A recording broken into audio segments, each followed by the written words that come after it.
Hello guys! Um, I have my short video about my crush revelations during our high school days. So, short lang ito, madalian lang.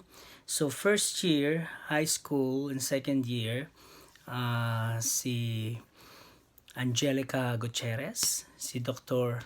Angie Gutierrez. So, siya talaga yung crush ko noon. Cute ako sa kanya.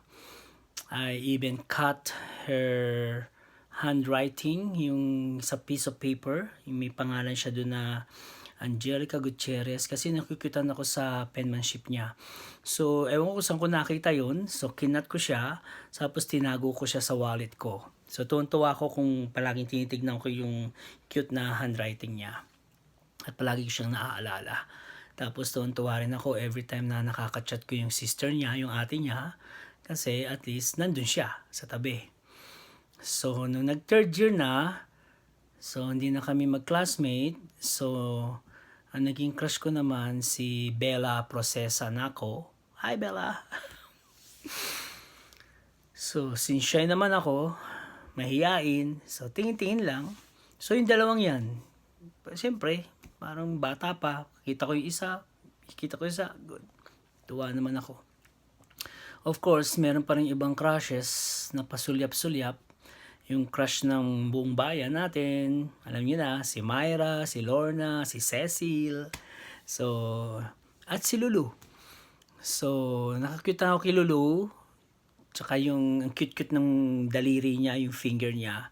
So, kung naalala pa niya, one time nasa library tayo.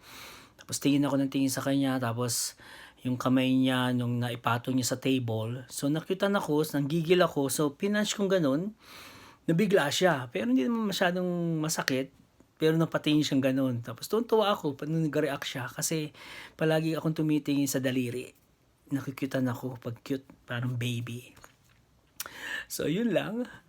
So, nangyari, so from time to time, sumasagi pa rin sa isip ko yung mukha ni Angie tsaka ni Bella.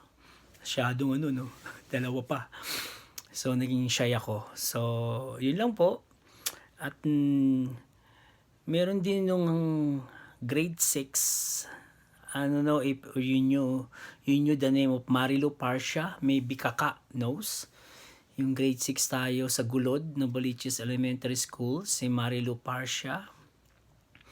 I know hindi high school ito, so every time na nakita ko siya, lalo na kung dumadaan yung bus, palabas, so nakita ko yung bahay niya, malapit dun yung bahay niya, tsaka I remember her mom, yung blind, yung isang mata na hinahatid siya palagi.